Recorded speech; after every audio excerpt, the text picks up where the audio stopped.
you the top 12 leg and booty exercises that you can do with hip resistant bands. For these exercises, you'll need a good set of resistant bands. I have light, moderate, and hard. And I'll be showing you what I use for each exercise.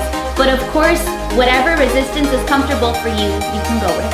If you don't already have a set, check out the link below for this Fit to Fly set. Or comment down below so you can automatically be entered to win a free set.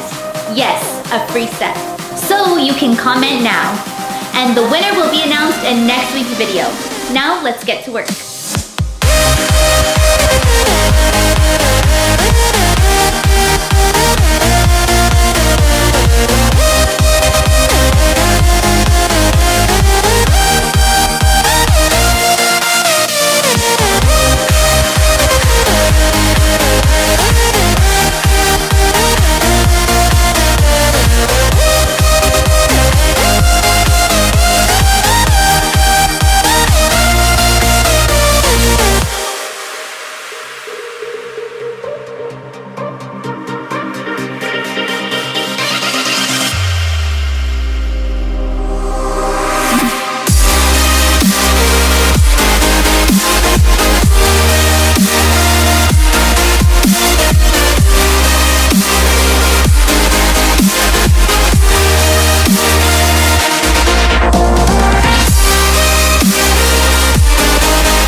subscribe.